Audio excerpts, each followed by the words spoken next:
In the shadows of royal cathedrals and battle-scarred thrones, one blade judged the hearts of kings with divine fury. This is not the story of Charlemagne's glory or Louis IX's sainthood. It's the haunting legend of Joyeuse, the sword that burned unworthy rulers alive and vanished when France needed it most. For centuries, kings bled to earn its favor, while others dared to seize it by force and paid the ultimate price. But what if the sword wasn't just a relic of the past? What if it's still watching? Comment your thoughts, like if legend gripped you, and subscribe for what happens next, because Joyeuse may yet choose again. In the frozen mists of a winter morning in the year 1203, across the jagged peaks of the Pyrenees, a metallic sound echoed through the silent valleys, like the wail of 1,000 lost souls. It was the sound of a sword being drawn, but not just any sword. This blade carried with it the weight of centuries, the blood of kings, and the curse of an entire dynasty that dared to challenge the very foundations of divine right. The sound reverberated through the mountain passes with an otherworldly resonance, as if the very stones themselves recognized the power contained within that ancient steel and trembled in response to its awakening. The legend speaks of Durandal, the sacred sword of Roland, but there existed another blade whose story has been buried beneath layers of royal conspiracy and ecclesiastical silence. A sword so powerful that it could sense the worthiness of a ruler's heart, so mystical that it would refuse to be wielded by those whose souls were stained with treachery. This is the tale of Joyeuse, the sword that chose its own masters and brought kingdoms to their knees when they proved unworthy of its divine judgment. Unlike the countless ceremonial weapons that adorned royal courts across medieval Europe, Joyeuse was never merely a symbol of authority. It was authority itself, made manifest in steel and starlight, capable of elevating saints to thrones or condemning tyrants to the most terrible of deaths. The very name Joyeuse carried within it layers of meaning that extended far beyond its literal translation of joyful. Medieval scholars who dared to study the blade's history in secret wrote of how the sword's joy was not the simple pleasure of mortals, but the terrible ecstasy of divine justice, finally rendered visible in the mortal realm. When wielded by a righteous king, the blade would indeed sing with joy, its voice rising in harmonies that seemed to call down blessings from the very angels themselves. But when grasped by unworthy hands, that same joy would transform into something far more sinister, the cruel laughter of judgment that finds its target wanting and prepares to exact the price of presumption. Picture the great Cathedral of Rheims, its Gothic spires piercing the storm-laden sky like accusations against heaven itself. Within these hallowed walls, where the stone seems to weep with the moisture of countless prayers, a ceremony unfolds that will determine not just the fate of a single man, but the destiny of an entire realm. The year is 1226, and young Louis IX stands before the altar, his hands trembling not from the cold that seeps through the ancient stones, but from the weight of destiny pressing down upon his shoulders like a mountain of expectation. The cathedral itself seems to hold its breath, as if the very architecture understands that it is about to witness an event that will echo through the corridors of eternity. The assembled nobility watches from the shadows of the great pillars, their faces masks of carefully controlled ambition and barely concealed fear. They have all heard the stories, the whispered accounts of what happened to those who tried to claim Joyeuse without the blade's consent.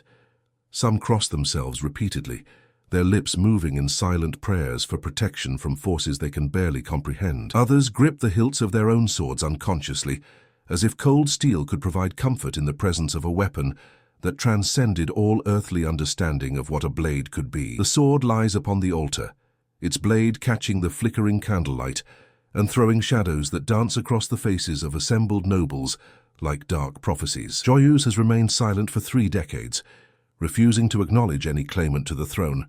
Since the mysterious death of Philip Augustus, 3 pretenders have tried to claim it, and 3 have fallen dead within hours of touching its ornate hilt, their bodies found with expressions of such terror that even the most hardened knights crossed themselves and whispered prayers for protection from whatever force had claimed these ambitious souls. The first, Duke Robert of Artois, had been discovered in his chambers with every hair on his head turned white as winter snow, his eyes wide open but seeing nothing of this world. The second, Count William of Ponthieu, had simply crumbled to dust the moment his fingers closed around the grip, leaving behind only his clothes and a pile of grey ash that no amount of holy water could cleanse. The third, whose name the chroniclers refused to record, had vanished entirely, leaving behind only the echo of a scream that servants swore they could still hear on quiet nights when the wind moved through the castle corridors. Louis approaches the sword with steps that echo through the cathedral like a funeral march. Each footfall seems to reverberate, not just through the stone floor, but through time itself, connecting this moment to every coronation that has come before and every tragedy that will follow. The assembled court holds its collective breath, for they know that this young prince carries within him not just the hopes of a nation, but the terrible burden of a bloodline that has been both blessed and cursed by forces beyond mortal understanding. His youth works both for and against him in this moment. He lacks the accumulated sins and compromises that might make the sword reject him, but he also lacks the proven wisdom and strength that such a weapon demands from its chosen bearer.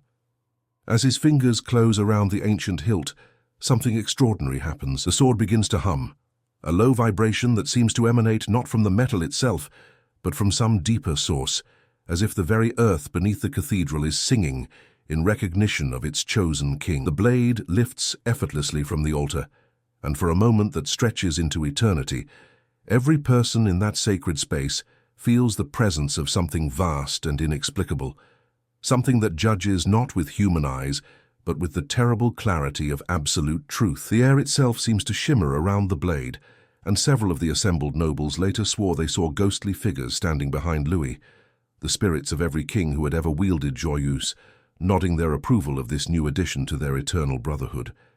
But Louis IX is not the first to feel the sword's power, nor will he be the last. To understand the true horror and majesty of Joyeuse, we must journey backward through the mists of time, to an age when the line between legend and history was as thin as morning fog over a battlefield strewn with the bodies of heroes and villains alike.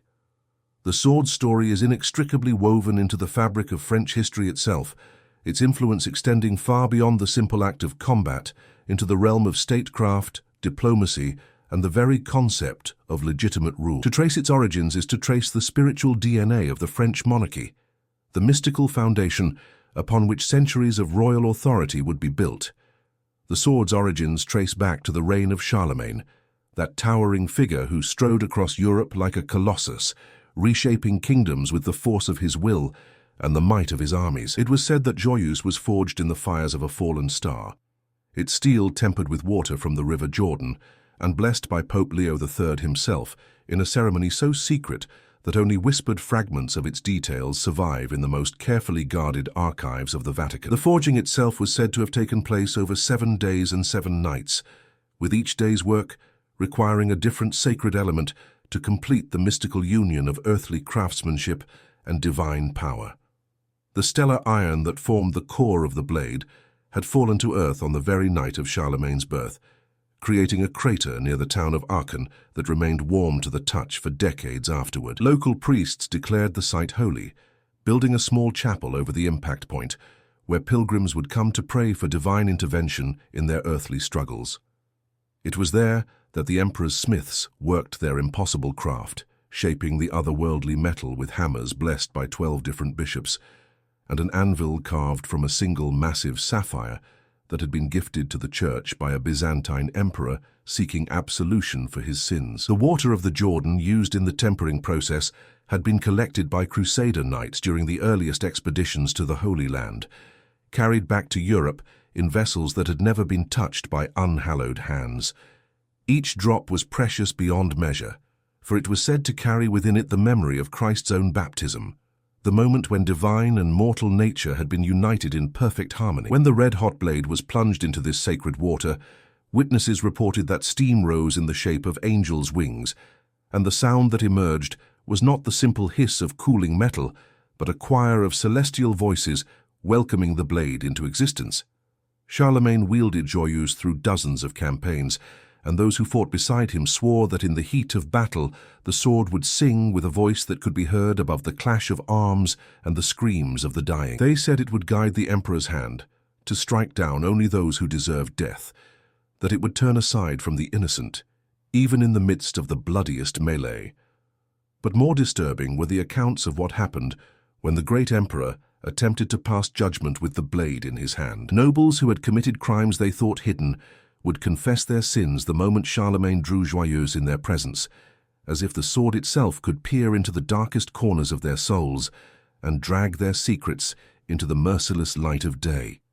The blade's power of revelation became legendary throughout the Carolingian court. Diplomats from foreign lands would arrive with carefully prepared lies and elaborate deceptions, only to find themselves compelled to speak nothing but truth when conducted into the emperor's presence, while Joyeuse rested across his knees. Treaties that might have taken months to negotiate were concluded in hours when both parties found themselves unable to engage in the customary diplomatic falsehoods that normally characterized such proceedings. Some ambassadors refused to enter the throne room while the sword was present, claiming diplomatic immunity from its supernatural influence, but their very refusal often revealed more about their true intentions than any interrogation could have uncovered. The chronicles record numerous instances of the sword's intervention in matters of justice. During the trial of Duke Tassilo of Bavaria, accused of plotting rebellion against the crown, Charlemagne drew Joyeuse to emphasize a particularly important question. The moment the blade cleared its sheath, the Duke fell to his knees and confessed not only to the treason of which he was accused, but to a dozen other plots and conspiracies that even the emperor's most skilled spies had never suspected. The complete and detailed nature of his confession was so shocking that several members of the court questioned whether such thorough honesty was actually more dangerous to the stability of the realm than the original crime would have been. When Charlemagne lay on his deathbed in the year 814, the sword rested beside him, its blade reflecting the flickering flames of the death candles like a mirror to another world. As the great emperor drew his final breath, witnesses reported that Joyeuse emitted a sound like the tolling of a distant bell, and the blade itself seemed to dim, as if some essential light had gone out of it forever. The temperature in the death chamber dropped noticeably, and several of the attending priests later claimed that they saw the emperor's soul rise from his body and touch the sword's hilt one final time before ascending toward whatever reward awaited him in the celestial realm. For the next 4 centuries, the sword would choose its own bearers, appearing in the hands of kings and princes through means that defied explanation, vanishing when its chosen wielder died, only to manifest again when France faced its darkest hours. The pattern of its appearances and disappearances became a source of both fascination and terror for medieval chroniclers, who struggled to find rational explanations for phenomena that seemed to operate entirely outside the normal laws of cause and effect. Some theorized that the sword existed simultaneously in multiple realms, appearing in the physical world only when the spiritual balance required its intervention. Others suggested that Joyeuse was not a single blade, but rather a template that could be impressed upon ordinary steel when circumstances demanded divine intervention in mortal affairs. The chronicles speak of Hugh Capet, first of his dynasty, who found Joyeuse waiting for him on the altar of Saint-Denis on the very night before his coronation in 987. He had never seen the blade before, yet when he grasped its hilt, he felt the weight of every French king who had come before and the whispered voices of those yet to come. Hugh ruled for 9 years, and throughout his reign, the sword never left his side, becoming as much a part of him as his own shadow. But on the day of his death, as the last breath rattled in his throat, Joyeuse simply vanished, leaving behind only a faint outline in the dust where it had lain. The circumstances of Hugh's discovery of the sword were themselves miraculous. The night before his coronation, the newly chosen king had spent hours in prayer before the altar of Saint-Denis, seeking divine guidance for the enormous responsibility he was about to assume. The abbey was empty, except for the king and a few trusted advisors who kept vigil with him through the long hours of darkness. As dawn approached, and the first rays of sunlight began to filter through the stained glass windows, a shaft of golden light fell directly upon the altar, and within that light, Joyeuse materialized as if it had been woven from the sunshine itself. The sword's appearance was accompanied by what witnesses described as the sound of hundreds of voices singing in harmony, though no human singers could be seen anywhere in the abbey. The melody was hauntingly beautiful, yet somehow ominous, as if it carried within it both promise and warning in equal measure. Hugh approached the blade with trembling hands, and the moment his fingers made contact with the hilt, he felt a shock of recognition that seemed to bypass his conscious mind entirely. The sword knew him, had been waiting for him, and accepted him as its rightful bearer with an enthusiasm that was both exhilarating and terrifying. Throughout Hugh's reign, the sword proved to be an invaluable advisor and protector. During times of crisis, when difficult decisions had to be made, the king would often be seen holding Joyeuse across his lap, his eyes closed in concentration, as if listening to counsel that no one else could hear. His judgments during these sessions were invariably wise and just, often revealing solutions to seemingly impossible problems that surprised even his most experienced counselors. The sword seemed to possess a deep understanding of human nature and political dynamics that transcended anything that could be learned through conventional wisdom or experience. The sword's most terrible manifestation came during the reign of Philip II Augustus, a king whose ambition burned like a fever in his veins, and whose hunger for power knew no earthly bounds. Philip had claimed Joyeuse through conquest, wresting it from the tomb of Louis VII, through means that involved dark rituals and forbidden knowledge gleaned from texts that should never have seen the light of day. For 23 years, the sword served him faithfully, growing heavier with each victory, each expansion of his realm, each enemy crushed beneath the weight of his iron will. The circumstances of Philip's acquisition of Joyeuse revealed the dark side of royal ambition and the lengths to which some rulers would go to claim legitimacy for their rule. When Louis VII died, the sword had disappeared, as it always did, but Philip refused to accept that he must wait for the blade to choose him.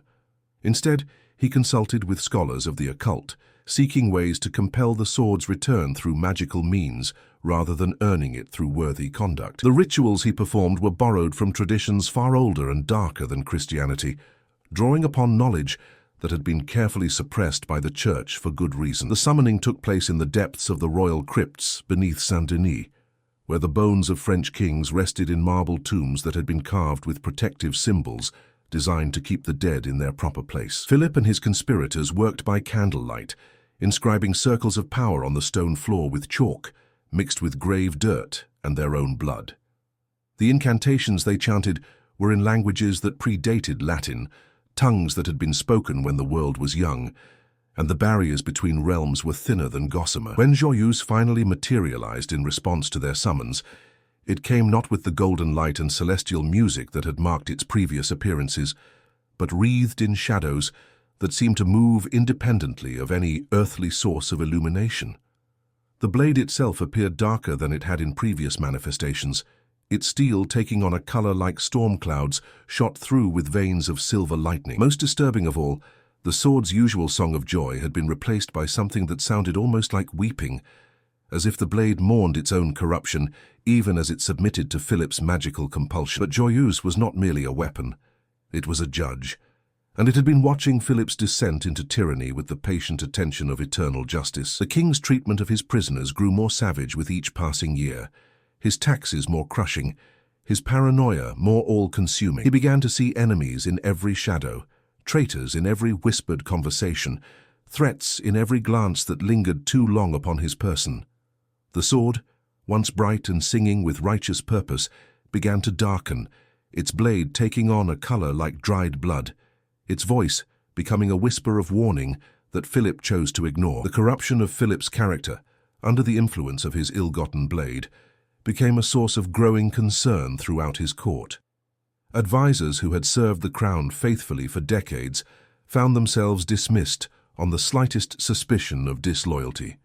The king's justice became increasingly arbitrary and cruel, with punishments that far exceeded the severity of the crimes they were meant to address. What had once been a court known for its culture and refinement gradually transformed into a place of fear and suspicion, where even the closest friends dared not speak freely for fear of being overheard and misinterpreted. The sword's growing darkness seemed to feed upon Philip's moral deterioration, creating a vicious cycle where each act of cruelty made the blade hungrier for more. Courtiers began to notice that the king seemed somehow smaller when he held Joyeuse, as if the sword were draining something essential from his very being. His complexion grew pale and waxy, his eyes took on a feverish gleam that spoke of sleepless nights, haunted by dreams he refused to describe, and his voice developed a harsh quality that made even his most innocent words sound like threats. The end came on a night in July 1223, during a thunderstorm that seemed to rage not just in the heavens, but in the very foundations of the earth itself. Philip sat alone in his chamber, Joyeuse across his knees, when the sword began to tremble with a violence that shook the entire castle. The king tried to set it aside, but found that his hands would not obey his will, that he was bound to the blade as surely as if chains of iron held him fast. As lightning split the sky outside his window, Joyeuse began to grow unbearably hot, its metal searing through cloth and flesh, until Philip's screams echoed through the corridors like the cries of the damned. The final confrontation between Philip and the sword he had wrongfully claimed was witnessed by no human eyes, but the very stones of the castle seemed to remember what transpired in that chamber. Servants reported that the air itself had screamed during those terrible hours, and that the temperature in the corridors had fluctuated wildly between scorching heat and bitter cold. The lightning that struck the castle that night was unlike any natural phenomenon anyone had ever witnessed. It was silver rather than white, and it struck the same tower repeatedly without ever setting anything ablaze, as if the very heavens were focused upon the drama unfolding in Philip's chamber. When his guards finally broke down the barred door, they found their king dead, his body unmarked save for the perfect impression of a sword's hilt burned into his palms, and Joyeuse itself was nowhere to be found. Some said it had returned to whatever realm of mystery had birthed it, while others whispered that it had simply chosen to wait, somewhere in the spaces between worlds, for a ruler worthy of its terrible gift. The chamber itself bore signs of the supernatural struggle that had taken place, scorch marks on the walls in patterns that resembled ancient script, furniture that had been aged decades in a single night, and a lingering smell of ozone, and something else, something that reminded witnesses of the air after lightning strikes but carried with it undertones of judgment and finality. The sword's absence created a vacuum of power that nearly tore France apart. Without Joyeuse to validate their claims, pretenders to the throne found their authority questioned at every turn. Nobles who had bowed before Philip's mystical sword now raised their banners in rebellion, convinced that no king could truly rule without the blade's divine sanction. Civil war raged for 3 years, brother fighting brother, castle besieging castle, while the crown of France lay unclaimed and the kingdom bled itself toward collapse. The period of the sword's absence became known as the Years of the Empty Throne, though technically the crown was held by Philip's young son, Louis VIII.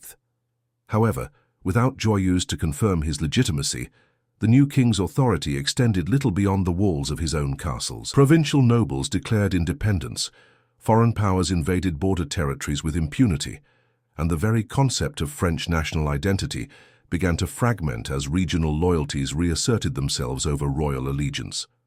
The absence of a single mystical artifact had revealed just how much of medieval political authority depended upon symbolic rather than practical power. The civil wars that erupted during this period were particularly brutal because they were fought not over territorial or economic advantages, but over the fundamental question of what constituted legitimate royal authority.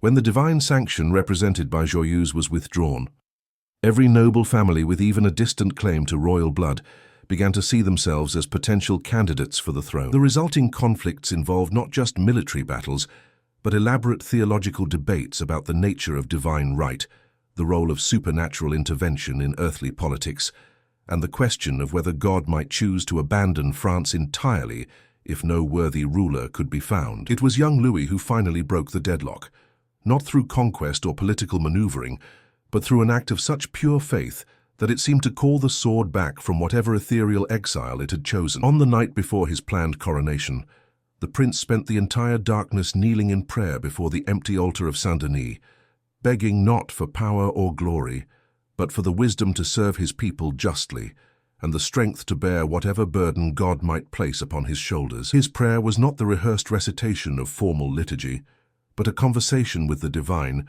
that came from the deepest recesses of his soul, a genuine plea for guidance that transcended the usual political motivations that drove royal ambition. As dawn broke through the stained glass windows, casting rainbows of colored light across the stone floor, Joyeuse materialized upon the altar as if it had always been there, its blade gleaming with a radiance that seemed to come from within the metal itself.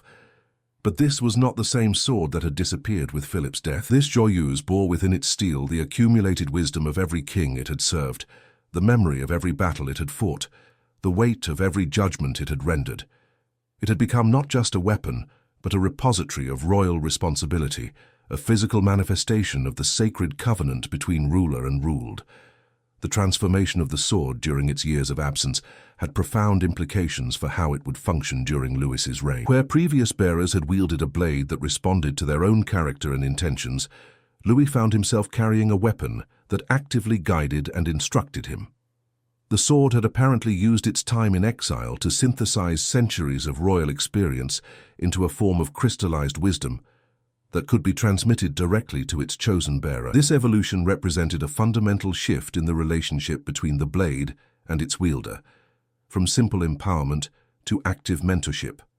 Louis IX would wield Joyeuse for 44 years, and under his reign, France would know a golden age of justice and prosperity that chroniclers would remember as a glimpse of paradise on earth. The sword never left his side, and those who served in his court swore that they could sometimes hear it whispering counsel to the king in a voice too low for human ears to distinguish, but which somehow conveyed meaning directly to the royal heart that beat in rhythm with the blade's mystical pulse. The relationship between Louis and his sword became so intimate that courtiers often spoke of them as a single entity, the Sword King, whose decisions carried the authority of both earthly wisdom and divine guidance. The golden age that characterized Louis's reign was marked by innovations in governance that seemed to emerge from nowhere, as if the king were receiving instruction from sources far beyond conventional human wisdom. Legal reforms that balanced justice with mercy, economic policies that promoted prosperity while protecting the weak, and diplomatic initiatives that ended conflicts through understanding rather than conquest. All of these achievements bore the hallmarks of insight that transcended normal political calculation. Foreign ambassadors often remarked that negotiating with Louis was like dealing with someone who could see around corners in time, anticipating consequences and opportunities that remained invisible to ordinary mortals. The sword's influence extended beyond matters of statecraft into Louis's personal spiritual development. Under Joyeuse's guidance, the king embarked upon a journey of religious devotion that would eventually earn him canonization as a saint. But this was not the austere, world-denying spirituality that characterized many medieval holy men. Instead, Louis developed a form of practical sanctity that found divine purpose in the everyday responsibilities of kingship. He learned to see each decision as an opportunity for spiritual growth, each challenge as a chance to demonstrate faith in action, each interaction with his subjects as a sacred encounter that demanded the highest levels of compassion and wisdom. But even saints must die. And when Louis breathed his last on the burning sands outside Tunis during his final crusade, Joyeuse performed its most heartbreaking miracle. As the king's life ebbed away beneath the African sun, the sword began to sing, not with its usual note of triumph or judgment, but with a melody of such pure sorrow that every man within a league of the royal tent fell to his knees and wept without knowing why. The blade's song rose higher and higher, becoming a keening wail that seemed to carry within it all the grief that France would feel for its lost Saint King. The circumstances of Louis's death revealed the depth of the bond that had developed between the king and his mystical blade. As his final illness progressed during the siege of Tunis, the sword had grown progressively dimmer, its celestial radiance fading in direct proportion to the weakening of its bearer's life force. Witnesses reported that during the king's final hours, Joyeuse seemed to be trying to transfer its own vitality to Louis, the blade growing cold and dark, as if pouring its essence into the dying monarch in a desperate attempt to preserve the life of its chosen bearer.